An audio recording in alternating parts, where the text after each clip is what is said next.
Hi guys, എനിക്ക് 38 വയസ്സായി. എനിക്ക് എൻ്റെ 25 വയസ്സിലേക്ക് തിരിച്ചു പോകാൻ വേണ്ടിയിട്ട് ഒരു ചാൻസ് കിട്ടിക്കഴിഞ്ഞാൽ ഞാനൊരു 3 കാര്യങ്ങൾ എന്നോട് തന്നെ പറയും. ലൈഫ് ബെറ്റർ ആക്കാൻ പറ്റുന്ന ഒരു 3 കാര്യങ്ങൾ ഞാൻ എന്നോട് തന്നെ പറയും. എന്താണെന്ന് വെച്ചാൽ ഈ 3 കാര്യങ്ങൾ ഞാൻ 25-ാമത്തെ വയസ്സിലെ മനസ്സിലാക്കിയിരുന്നെങ്കിൽ ലൈഫ് കുറച്ചും കൂടെ വ്യത്യസ്തമായാണ്. ഇൻഫാക്ട് ആദ്യത്തെ കാര്യം, നമ്മളെല്ലാവരും ഇമ്പ്രസ് ചെയ്യാൻ ശ്രമിക്കരുത് എന്നുള്ളതാണ്. ഇപ്പോൾ 25 വയസ്സിലൊക്കെ നമ്മൾ ഒരുപാട് കാര്യങ്ങൾ ചെയ്യുന്നത് മറ്റുള്ളവർ എന്ത് വിചാരിക്കും എന്നതിൻ്റെ അടിസ്ഥാനത്തിലായിരിക്കും. ഇപ്പോൾ ആരെങ്കിലും എന്ത് പറയും, ആരെങ്കിലും നമ്മളെ എങ്ങനെ കാണും, ഞാൻ വിജയിച്ചു എന്നുള്ളത് മറ്റുള്ളവരെങ്ങനെ അറിയും അല്ലെങ്കിൽ എങ്ങനെ തോന്നും അവർക്ക്. പക്ഷെ കുറച്ച് വർഷങ്ങൾ കഴിഞ്ഞിട്ടായിരിക്കും നമ്മൾ മനസ്സിലാക്കുക നമ്മുടെ ജീവിതം നമ്മളാണ് ജീവിക്കേണ്ടതെന്നുള്ളത്. So don't live your life for people's approval. രണ്ടാമത്തെ കാര്യം എനിക്ക് തോന്നിയത് ഹെൽത്താണ്. നമ്മുടെ ആ പ്രായത്തിലേ നമ്മൾ ഹെൽത്ത് സീരിയസ് ആയിട്ട് എടുക്കണം എന്നാണ് എനിക്ക് തോന്നിയത്. കാരണം ആ പ്രായത്തിലുള്ള ഉറക്കക്കുറവ്, ഭക്ഷണം കറക്റ്റ് അല്ലാത്തത്, എക്സസൈസ് ഇല്ലാത്തത്, നമ്മളപ്പോൾ വിചാരിക്കും നമ്മുടെ ബോഡി എല്ലാം സഹിക്കും, എല്ലാം ഓക്കെ ആയിരിക്കും.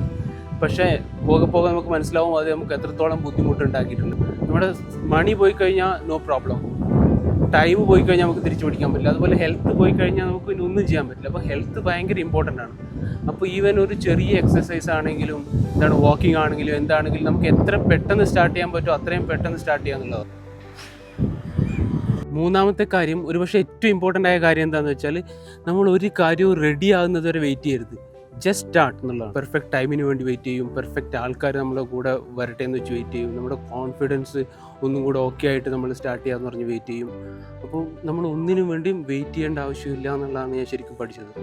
അപ്പോൾ ഇനി ആ ഏജിലേക്ക് നമുക്ക് തിരിച്ചു പോകാനൊന്നും പറ്റില്ല. നമുക്ക് എന്താ ചെയ്യാൻ പറ്റുക എന്നുള്ളത് ഇനി അങ്ങോട്ടുള്ള കുറച്ച് വർഷങ്ങൾ നമുക്ക് ഇതുപോലെ പ്രാക്ടിക്കലി പോസിബിളായ കാര്യങ്ങളൊക്കെ നന്നായി ചെയ്യാൻ ശ്രമിക്കാമെന്ന് മാത്രം. Don't wait for the perfect time, just start. അപ്പോൾ നമുക്ക് നോക്കാം where this journey goes. Okay.